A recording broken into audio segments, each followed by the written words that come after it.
1957 में honey bee पर एक एक्सपेरिमेंट किया जा रहा था। इस एक्सपेरिमेंट के दौरान एक छोटी गलती की वजह से बहुत बड़ी गड़बड़ हो गई।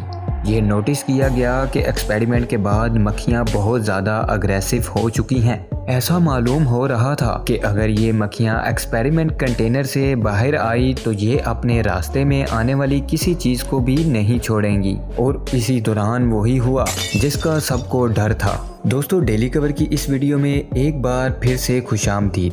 दोस्तों, ये वाक़या ब्राज़ील के शहर रियो कैलेरो में पेश आया था, जब डॉक्टर वर्विक हनी बीज पर एक एक्सपेरिमेंट कर रहे थे। क्योंकि यूरोपियन मक्खियों की शहद प्रोडक्शन बहुत कम हुआ करती थी, इसी वजह से डॉक्टर वर्विक इन मक्खियों का डीएनए चेंज करना चाहते थे ताकि ये मक्खियाँ भी ज़्यादा से ज़्यादा शहद बना सकें। डीएनए में तब्दीली के लिए साउथ अफ्रीका से मधुमक्खियाँ मंगवाई गई, जिनको यूरोपियन मक्खियों के साथ मेट करवाया गया। ये एक्सपेरिमेंट एक लेबोरेटरी में किया जा रहा था, जहां एक कंटेनर में मक्खियों ने छत्ते बनाए हुए थे। एक्सपेरिमेंट पूरी तरह से कामयाब हो चुका था और मक्खियों की इस नई नस्ल को अफ्रीकनाइज बी का नाम दिया गया। हर चीज बिल्कुल इसी तरह हो रही थी जैसा प्लान किया गया था, लेकिन फिर अचानक डॉक्टर के होश ये देखकर उड़ गए कि ये मक्खियाँ ज़रूरत से ज़्यादा अग्रेसिव हो रही हैं। दोस्तों, मक्खियों का ये अजीब बिहेवियर देखकर खौफ महसूस हो रहा था, और तभी डॉक्टर ने फैसला किया कि वो इन अफ्रीकनाइज मक्खियों को कंटेनर से बाहर नहीं निकालेंगे। लेकिन फिर वही हुआ जो नहीं होना चाहिए था। लैब वर्कर की एक छोटी सी गलती की वजह से मक्खियों का एक बहुत बड़ा झुंड कंटेनर से बाहर निकलने में कामयाब हो गया। मक्खियों की ये नई नस्ल कितनी ज्यादा खतरनाक थी,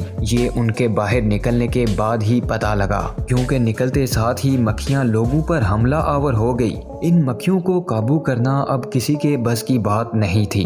उन्होंने अपने नए घर बना लिए और बहुत तेजी से बढ़ती चली गई। ब्राजील से बढ़ती अब ये मक्खियां अमेरिका में भारी मिकदार में फैल चुकी हैं, जो कि अभी तक 1000 से ज्यादा इंसानों को मौत की नींद सुला चुकी हैं। और इसी वजह से ही ये अफ्रीकनाइज मक्खियां किलर बीज के नाम से भी पहचानी जाती हैं।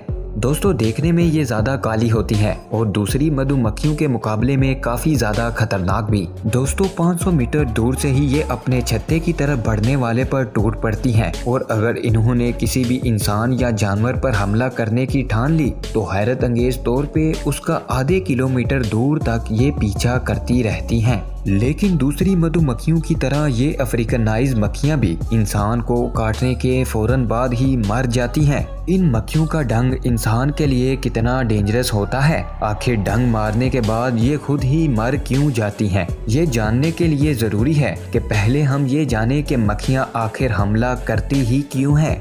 दोस्तों, सबसे पहले ये समझ लें कि मक्खियों की चाहे कोई भी किस्म हो, वो इंसान पर सिर्फ तब ही हमला करती है जब उनको खतरा महसूस होता है। नॉर्मल मधुमक्खियां तब हमला करती हैं जब कोई उनके घर यानी छत्ते को हाथ लगाता है, लेकिन अफ्रीकनाइज मक्खियां क्योंकि जरूरत से ज्यादा अग्रेसिव होती हैं, इसी वजह से वो दूर से अपने छत्ते की तरफ बढ़ने वाले इंसान पर हमला कर देती हैं। फिर बेशक कोई किसी और मकसद से ही क्यों ना गुजर रहा हो, जब ये मक्खियां फूलों से पोलिंग इकट्ठा कर रही होती हैं, तब ये किसी को कोई नुकसान नहीं पहुंचाती। लेकिन अगर इसी दौरान कोई इनके ऊपर पांव रख ले या इनके काम में रुकावट डाले तो फिर इनको गुस्सा आ जाता है और फिर वो डंग मारे बगैर चैन से नहीं बैठती। लेकिन इनको इस बात का बिल्कुल भी अंदाजा नहीं होता कि डंग मारने के बाद ये खुद भी मर जाएंगी। असल में इन मक्खियों का डंग एक दांतों वाले चाकू की तरह होता है, जिसके दांतों की डायरेक्शन ऊपर की तरफ होती है। जब ये अपना डंग इंसान के जिस्म में घुसा बैठती है तो डंग के दांत इंसान की खाल में फंस जाते हैं, और इसी वजह से डंग का बाहर निकलना अब बहुत मुश्किल हो जाता है। मक्खी जब डंग को बाहर निकालने के लिए जोर लगाती है तो वो डंग इंसान की खाल से बाहर निकलने के बजाय मक्खी के जिस्म से ही उखड़ जाता है। न सिर्फ डंग बल्कि मक्खी के मसल और उनके डाइजेस्टिव सिस्टम के कई हिस्से भी डंग के साथ ही अलग हो जाते हैं, जिसकी वजह से मक्खी का मौके पर ही मरना तय हो जाता है। दोस्तों वो लोग बहुत खुशनसीब होते हैं जिनको सिर्फ एक मक्खी ने डंक मारा हो, क्योंकि ये मक्खियाँ हमेशा झुंड बनाकर हमला करती हैं। अगर इनके छत्ते के पास से गुजरते हुए एक मक्खी ने भी आपको डंक मार लिया तो उसी वक्त पूरा झुंड वहीं पहुंच जाता है। लेकिन सवाल ये है कि आखिर दूसरी मक्खियों को पता कैसे लगता है कि हमला कहाँ और किस पर करना है। असल में जो शहद मक्खियाँ अपने छत्ते में जमा करती हैं वो उनके अपने खाने के लिए होता है। दोस्तों ये शहद मक्खियाँ अपने बुरे वक्त के लिए इकट्ठा करती हैं, खास तौर पे जब पोलिंग का सीजन नहीं होता।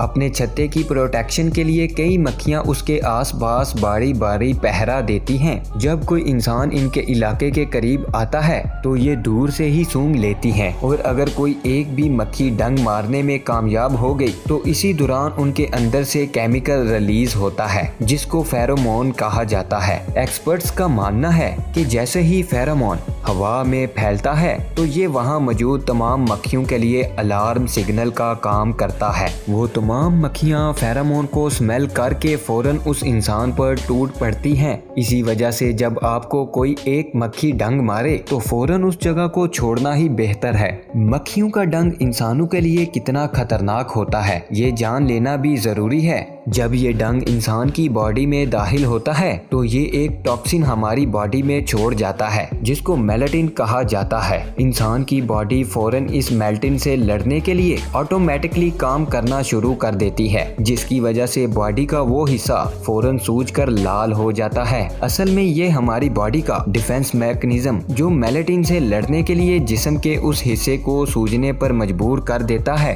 अगर तो डंक ब्लड वेसल के करीब लगता है तो वो ब्लड में शामिल होकर पूरी बॉडी में फैलना शुरू हो जाता है, जिसका बहुत बुरा असर भी हो सकता है। यहाँ अगर जिन लोगों को मेलेटिन एलर्जी होती है उनकी हालत भी बिगड़ने के काफी ज्यादा चांस होते हैं। इसी वजह से अगर कभी आपको कोई शहद की मक्खी काटे तो फौरन उसका डंक निकालना ना भूलें, क्योंकि जितनी देर तक डंक बॉडी के अंदर रहेगा वो उतनी देर तक अपना जहर बॉडी में पंप करता रहेगा।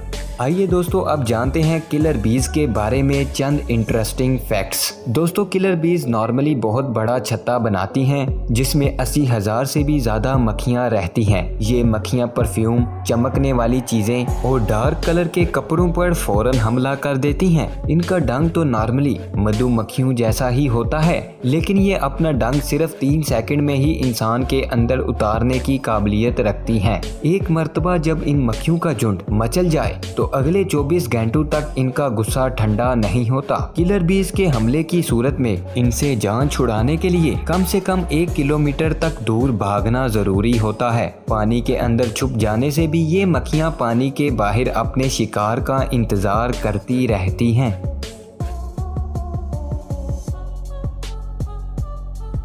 जी हाँ दोस्तों, ये थी हमारी आज की वीडियो। आई होप आप सबको वीडियो पसंद आई होगी, और देखने वाले सब दोस्तों से गुजारिश है कि अगर अभी तक आपने हमारे चैनल को सब्सक्राइब नहीं किया तो इसे सब्सक्राइब कर दें। इंशाल्लाह मिलेंगे नेक्स्ट वीडियो में। अल्लाह हाफिज दोस्तों।